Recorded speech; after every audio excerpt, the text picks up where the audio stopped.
कि लाहौर में ब्रांडिंग के हवाले से वो काम नज़र नहीं आ रहा। तो पीसीबी की पॉलिसी या पीएसएल मैनेजमेंट की पॉलिसी इस मामले में ये लगती है कि शायद जब मैचेस आएंगे लाहौर में उससे आगे पीछे कुछ चीज़ें आपको कुछ चीज़ें हरकत करते हुए दिखाई देगी ब्रांडिंग के एतबार से। 24 को पहला मैच है लाहौर में और उसके करीब करीब ही कुछ इस किस्म की हिकमत अमली हुई। आपको लगता है कि ये मुनासिब है? देखिए अब सब आपको याद होगा जब पहला पीएसएल दुबई में हुआ था और ये मुसलसल 3 सेशन वहाँ हुए, तो हमने जो और आप भी वहाँ गए और आपने जो ब्रांडिंग वहाँ पर देखी, यूएई जैसी कंट्री के अंदर इस तरह की ब्रांडिंग करना खासी महंगी होती है। लेकिन अगर आप ये कह लें कि चले नया नया ब्रांड था तो पैसा खुला था और लगा दिया वहाँ पर, हालांकि पैसा तब कम था, अब पैसा ज़्यादा है और ज़्यादा से ज़्यादा ब्रांड्स जुड़े भी हैं मुख्तलिफ फ्रेंचाइजीज़ के साथ भी और पीसीबी के साथ भी, और जो एचबीएल के साथ मुआहदा हुआ वो ज़्यादा पैसों में भी हुआ। पैसा कम नहीं है, लेकिन डर किस बात का है पैसा ना लगाने का। यही थोड़ा सा मैं पीछे चला जाऊँ, जब यहाँ पर चैम्पियंस ट्रॉफी के मैचेस हुए पाकिस्तान के अंदर, तो कहा यह कि आगे आईसीसी की एक पॉलिसी है और जो आईसीसी करेगा वही होगा, वो जहाँ जहाँ ब्रांडिंग करेगी वहीं करेंगे। लेकिन फिर मैं वहाँ पर ये मेरी तरह बहुत सारे लोग ये कहते थे कि पाकिस्तान में 27 साल या 30 साल के बाद इवेंट आया तो छोड़ें आप आईसीसी को, आपके पास इतना पैसा है, आप बहुत सारी जगहों पे लगाते हैं, तो फिर आप अपनी तरफ से पैसा लगाते ना, ब्रांडिंग हो रही है तो। वैसे तो हम बहुत सारी ब्रांडिंग्स करते हैं। तो ये पॉलिसी अब तक मुझे भी समझ में नहीं आई कि पाकिस्तान क्रिकेट बोर्ड ब्रांडिंग के ऊपर पैसा क्यों नहीं खर्चता, या वो समझते हैं कि शायद ब्रांडिंग अब डिजिटल दौर आ गया है तो सोशल मीडिया के ऊपर ब्रांडिंग ज्यादा हो रही है तो वहां पर पैसा ज्यादा लगाया जाए, या ये जिम्मेदारी वहां पर भी नजर नहीं आ रही। ज़िशान राणा साहब, ये जो ब्रांडिंग वाला मामला है जिस पर इमरान साहब ने भी अपने ख्यालात का इजहार किया है, पीएसएल के सरबराह सलमान नसीर साहब हैं, उनका ये मानना है कि जब लाहौर में मैचेज आएंगे उसके करीब करीब कुछ आपको चीज़ें नज़र आएंगी। एक ये भी बात है, ये दो पहलू हैं, इस पर आगे जाकर बात करते हैं कि 24 को लाहौर में अगर मैचेस होंगे तो एक बड़ा शहर जो कि क्राउड के एतबार से आपको सबसे ज़्यादा वहाँ पर आपको नज़र आती है नुमाइंदगी और मौजूदगी लोगों की, वो इतनी देर से क्यों पीएसएल वहाँ पर आ रहा है, इस पर आगे जाकर बात करते हैं। लेकिन ये जो ब्रांडिंग है इस पर आपकी क्या राय है? क्या वाक़तन ऐसा है कि ठीक है जी 24 को मैचेस होंगे लाहौर में शुरू, तो 22, 23 को 21 को आपको कुछ हरकत नज़र आ जाएगी, कुछ सरगर्मियाँ नज़र आएंगी उस हवाले से? सर मुझे तो मेरा फर्स्ट ऑफ ऑल ये बताऊँ, जो भी पीएसएल के जो सीईओ हैं Salman Nasir, I think he needs to go back to his reading book and understand कि मार्केटिंग है क्या चीज़। एक वर्ड हम अपने स्कूल एंड यूनिवर्सिटी डेज में सुनते थे, terminology bombardment effect. Human psyche is still the same, humans think alike, वो वैसे सोचते हैं। आज जब किसी चीज़ को बम्बार्ड ही नहीं करेंगे इसका मतलब आप उसको सेलिब्रेट नहीं करते। ऐसे ही कि किसी घर में शादी है और वहां पर जो है ना आप कह रहे हैं कि जिस टाइम पे जब शादी के 2 दिन आएंगे तभी हम कुछ हल्ला गुल्ला करेंगे, तो तभी इवेंट होगा तभी देखेंगे, उसकी हाइप नहीं क्रिएट करते। तो आप इस छोटी चीज को आप क्रिकेट मैच में ले जाएं। बड़ी अच्छी बात की चैंपियंस ट्रॉफी का आपने रेफरेंस दे दिया। पाकिस्तान के पास इतना बड़ा इवेंट 30 साल के बाद आ रहा था एंड इनका बिहेवियर वही था। इसको बोलते हैं कंप्लेसेंसी, बिकॉज जब आप रियल फील्ड में नहीं ना होते, जब आप ग्राउंड पे नहीं होते, जब आपको अपने लिए टारगेट्स आपको सेट नहीं किए जाते जिसकी बेस पे आपकी जॉब्स लिंक्ड होती हैं, then you ought to respond in same way जिस तरीके से सलमान ने रिस्पॉन्ड किया है। कि 24 को लाहौर में क्या मतलब, लाहौर कलंदर्स की टीम है वो 24 को इन्वोक होगी, 24 को टूर्नामेंट में शामिल होगी। और लाहौर में जहाँ तक अटेंडेंस की बात है सर, लाहौर की पेरिफेरीज में ना बड़े बड़े शहर हैं, सियालकोट, गुजरांवाला, फैसलाबाद, वहाँ के क्राउड इधर आया था। Unfortunately that is not the case with Karachi, but still Lahore में मैच हो या ना हो, इसका फॉरएवर उसका फीवर पूरे मुल्क में फैला जाना चाहिए। नो मैटर डिजिटल दौर है कि नहीं है, पाकिस्तान में आज भी 7 करोड़ स्मार्टफोन्स हैं लोगों के पास, तो बाकी आबादी तो 25 करोड़ है ना, जिसमें से बच्चों को निकाल के कम से कम 12-13 करोड़ बंदे हैं जिसको आपने एंगेज करना है। आज भी आप इलेक्शंस में जाते हैं तो पैनाफ्लेक्स लगाते हैं, होर्डिंग्स लगाते हैं, बोर्ड्स लगाते हैं, झंडियां लगाते हैं, तो क्या ये उससे बहुत बड़ा इवेंट नहीं है पीएसएल का? तो अगर हम इसकी हाइप नहीं क्रिएट करेंगे, लोग उसको सोशल मीडिया पे तभी दिखाएंगे ना, किसी लिबर्टी में, डिफेंस में, गुलबर्ग में, वेलेंशिया टाउन में कई बड़े बड़े होर्डिंग्स लगे हों, बोर्ड्स लगे हों, आपको अंडर पासेस पे चीजें लगी हों। Nothing has been done. इसको कहते हैं शेयर कंप्लेसेंसी और इग्नोरेंस। जब आप अपने दफ्तरों में बैठे रह जाते हैं ना, तो आपने कहा जी इग्नोरेंस, आपने कहा जी कि कहीं ना कहीं ये शायद उस सतह पर जिस सोच विचार की ज़रूरत है या गौर व फिक्र की ज़रूरत है वो नहीं होता। इमरान साहब, आपको लगता है वाक़तन जिस अंदाज में राना साहब कह रहे हैं कि ये उन तमाम बुनियादी चीज़ों को नज़रअंदाज कर रहा है पाकिस्तान क्रिकेट बोर्ड के, आपने किस तरीके से लोगों को अपने साथ जोड़ना है? देखिए, मैं जो पहले बात कर रहा था तो राना साहब की बात मैंने सुन ली, लेकिन सबसे जो इम्पोर्टेंट चीज़ है कि क्या पाकिस्तान क्रिकेट बोर्ड ने अपने मार्केटिंग डिपार्टमेंट को कभी प्रोफेशनली यूज़ किया? छोड़ दें पीएसएल को, दूसरे इवेंट्स पे चले जाते हैं, नीचे से शुरू हो जाते हैं। अगर आप अंडर 19 से शुरू कर लें और आप अपनी नेशनल टीम तक आ जाएं, आपके पास कितने ब्रांड आते हैं काम करने के लिए, आपके साथ चलने के लिए कितने लोग आते हैं, उसका सबसे बड़ी वजह जो है कि आपका मार्केटिंग डिपार्टमेंट ही इस काबिल नहीं है, आपने कभी उस पर गौर ही नहीं किया। मैं फिर एक बात करता हूँ और बहुत सारे लोगों को बुरा लगता है, आपने अपने हाथ काटे हैं और काट के एक ऐसी प्राइवेट फर्म के हवाले कर दी हैं जिसका नाम ट्रांसमीडिया है, जो सारे आपके इवेंट के लिए स्पॉन्सर्स वो इकट्ठे करता है, ब्रॉडकास्टिंग के सारे काम वो इकट्ठे करता है। जब सारे काम आपने उनके हवाले कर दिए तो भाईजान जो मार्केटिंग डिपार्टमेंट में एक बंदा रखते हैं आप फर्जी तौर पर, उसकी भी छुट्टी करा दें। आपने एक 10 साल का कॉन्ट्रैक्ट किया है HBL PSL के साथ, राइट, HBL PSL नाम रखा। उसके अलावा मुझे बताएं कौन सा ब्रांड आता है आपकी PSL के अंदर उसको उठाने के लिए, आपकी मार्केटिंग टीम क्या काम करती है, आपका प्लान क्या है इसके लिए, ये कहीं नजर नहीं आता। वो जो HBL है वो तो टाइटल स्पॉन्सर है ना, तो वो चले मार्केटिंग वाले अपने क्रेडिट में लेते हैं ना कि हम लेके आए जी, हम एक ब्रांड लेके आए और हमने इसकी डील करवाई, बहुत सारी जगहों पे क्रेडिट लेते हैं। लेकिन क्या जो बाकी आपकी चीजें हैं, अगर मैं नेशनल अंडर 19 की बात सॉरी T20 की बात कर लूं या वनडे की बात कर लूं, फर्स्ट क्लास की बात कर लूं, वहां पर ब्रांड क्यों नहीं आते? वहां पर तो छोटे लेवल पे तो आना चाहिए ना, वो भी स्पॉन्सर्ड नहीं होते हैं, वो भी शायद क्या खिला के इधर उधर से आ जाते हैं और बहुत माइनर पैसों के अंदर वो काम हो रहे हैं। तो फेलियर कहाँ है कि आपने वो बंदा अपॉइंट ही नहीं किया या आपका फोकस ही नहीं है उधर।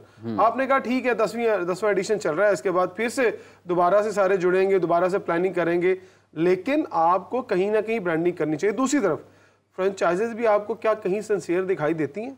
सिवाय लाहौर के अंदर ने जो मीनार पाकिस्तान के अंदर एक बहुत बड़ा इवेंट कराया, मैं क्रेडिट दूंगा उनको कि उन्होंने चले यहाँ तक तो किया कि एक उन्होंने अपनी शो ऑफ किया या कुछ चीज़ दिखाई कि हाँ यार हमारी एक टीम है। इसके अलावा मुझे बताएं आप बाकी जो 5 टीमें हैं, किसी ने कोई बड़ा इवेंट किया हो, कहीं दिखाया हो कि वो पार्टिसिपेट करने जा रहे हैं? आपको याद होगा पहले तो पेशावर ज़ल्मी भी अपने एंथम लॉन्च करती थी, कराची भी करता था, सब करते थे, सब क्यों सो गए?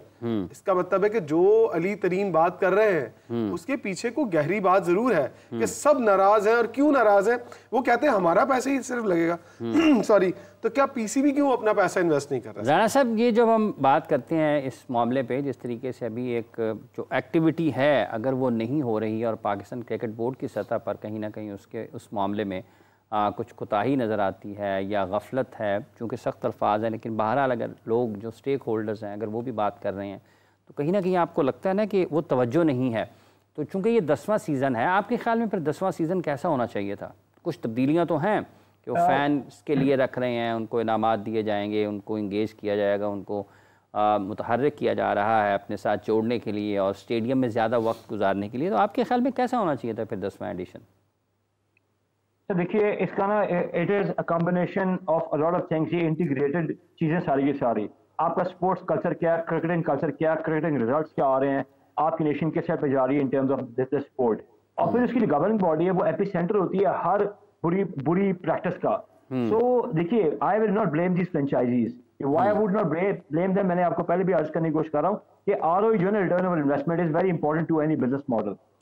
आप 10वें एडिशन में वो नहीं हम लोग बातें करें जो कि फॉर्मिंग स्टेज पे थी स्टार्टिंग में। ये फर्स्ट 2-3 इयर्स की बातें होनी चाहिए थी, जो 10th एडिशन पे जहाँ पर हमें इसको एक डेकेड ऑफ अचीवमेंट के तौर पे मनाना था, वहां पर हम इसको जो है ना हम किसी और तरीके से इसको देख रहे हैं कि अभी हम शायद नए परिंदों को ऑनबोर्ड करने की बात कर रहे हैं।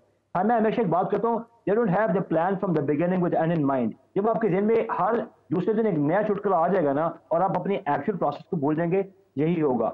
हम अभी ब्रांडिंग की बात कर रहे हैं, हम मार्केटिंग की बात कर रहे हैं। Marketing is the core of any process. Marketing होती है तो सेल्स आती हैं, सेल्स आती हैं तो आपको बाहर निकालना पड़ता है। और आप बताएं कॉन्फ्लिक्ट ऑफ इंटरेस्ट की इससे बुरी एग्जांपल क्या होगी, जिनके भी आपने हाउसेस का नाम लिया है। I am not gonna take the names here at a platform at a national television, क्योंकि मैं आपको सिर्फ ये बता सकता हूँ, I know lot of people जिन लोगों ने ये कॉन्ट्रैक्ट साइन अलॉट करने के बाद अपने भी स्टेक्स उसमें से लिए हैं। तो पाकिस्तान की क्रिकेट में इस टाइम पे पॉजिटिविटी की बात करने की जरूरत थी। अगर अली तरीन ने एक बात कर दी थी जो लॉजिकल थी, spending millions of dollars into the cricket, और अगर वो बंदा कोई बात कर रहा है, कोई भी फ्रेंचाइजी को बात कर रहा है, he has all the proverbial right to comment. इसको आप मीडिया पे कह रहे हैं हम रिस्पॉन्ड नहीं करना चाहते, तब भी आप ज़ाब्ते अखलाक सुना रहे हैं, तब दुनिया को PSL के स्टार्ट से पहले क्या मैसेज दे रहे हैं। सेकंड थिंग सर, PSL जो है ना ब्रांड बहुत अच्छा बन सकता था अगर हेजेमोनिक और सब। अच्छा, आपने कहा कि बहुत अच्छा ब्रांड बन सकता था, आपने कहा कि बहुत अच्छा ब्रांड बन सकता था, तो आपको क्या ख्याल है इमरान साहब, अभी ब्रांड अच्छा नहीं है PSL? अच्छा, मैं पहले भी एक दफ़ा एक बात कर चुका हूँ कि जब पहला PSL ले लें और 5वें PSL तक, उस वक्त तक आपके पास प्लेयर भी प्रोड्यूस हो रहे थे और इसको लोग लाइक भी करते थे और पसंद भी करते थे कि लोग ग्राउंड्स में भी आते थे।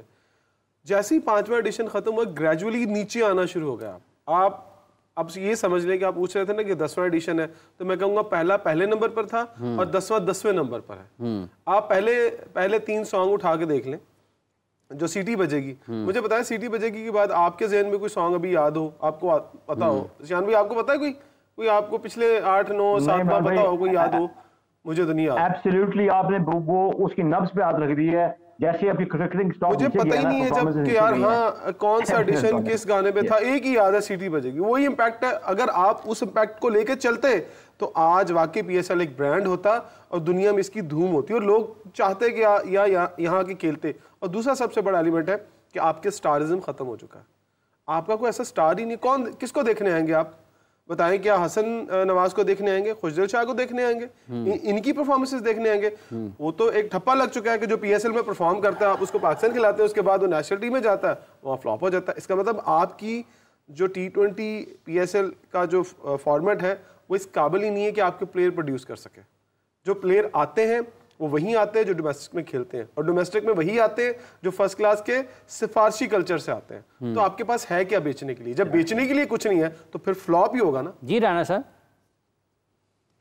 Sir I totally agree. अब देखिए मैंने आपको ये भी हम लोग बात कर रहे थे, आपके स्टॉक्स कब नीचे जाते हैं? आपका प्लेयर जो है ना वो आपका एक जो है ना वो हाई स्टॉक वैल्यू होता है जिसको आप मार्केट में जो है ना पब्लिश करते हैं और उसके अगेंस्ट लोग आते हैं। स्पैन ऑफ अटेंशन लोगों का अपने हीरोज को देखने के लिए होता है। उसके लिए आप अपने हीरोज को देखने के लिए माइल्स अवे फ्रॉम से आएंगे, 300 किलोमीटर भी ट्रैवल करेंगे। लेकिन जब वो प्लेयर की स्टार वैल्यू, उसकी कंट्रीब्यूशन टुवर्ड्स विक्ट्री जो है ना बहुत सारी चीजों की एक ही इलाज है। मैं वो आपको ये अर्ज करना चाहता हूँ कि पाकिस्तान क्रिकेट बोर्ड का अगर मैं कोई एग्जीक्यूटिव होता ना, और if I had the powers to do what, तो मैं पाकिस्तान क्रिकेट टीम के जो टॉप नॉच प्लेयर्स है ना उनको पॉजिटिवली पैम्पर करता। I would have taken care of them, because अगर वो चलते, मेरे वो वाले घोड़े होते हैं जो अगर वो परफॉर्म करते हैं तो मेरी मार्केटिंग की स्लगिशनेस, मेरी अपनी पर्सनल इग्नोरेंस, मेरी कंप्लेसेंसी, मेरी इनकॉम्पिटेंस सब कुछ मास्क हो जाती और उन प्लेयर्स को देखने के लिए जो है ना लोग आ रहे होते हैं। अपनी गाड़ी में खुद स्टिकर लगा रहे शाहीन के, बाबर के ना, और these players if they had won any SC tournament और इनकी परफॉर्मेंस अच्छी होती। आपने ना प्लेयर्स को अपनी जगह पे रहने दिया, जिसका इवेंचुअल आखिरी जो था ना, जो last nail in the coffin था, वो ये था कि अब we are struggling to get endorsements, we are struggling to create the vibe and the hype of this particular tournament. I hope and pray कि कोई सही स्टडी थॉट वाला बंदा है जो कि हेजमोनिक ना हो, जो अपने आप को अफसर ना समझे और काम करे। फ्रेंचाइज वाले जो ओनर्स हैं, they are your business partners, they are not your subordinates। इनको राणा साहब अफसर तो राणा साहब जो अफसर हो उसको अफसर अपने आप को समझना चाहिए, उसको कहाँ माना चाहिए। जब वो अपने आप को अफसर नहीं समझेगा, आपको पता है हमारे कल्चर में जिस तरह का हमारे काम करने का अंदाज है, आपको पता है लोग उसको फिर कुछ भी नहीं समझते। सर अगर आप एक अच्छा अफसर होंगे ना तो आपको पता होगा आपने अफसर कहाँ बनकर दिखाना है। That is the only crux of being an officer. पता हो कि कहाँ किससे क्या बात करनी है। You have to recognise people by the thumbprints. आप एक टैलेंटेड सुपरस्टार प्लेयर को आप उसको मेंटली टॉर्चर करें, आप उसको हमेशा उस पर रैंप पे रखें, तुम अभी हो और कब नहीं हो, वो कैसे परफॉर्म करेगा। आज रिजवान को पता है कि उसने अगले ओडीआई में कैप्टनसी करनी कि नहीं करनी, सो मच तो अपने चेयरमैन को नहीं पता। Sir that's an unfortunate thing.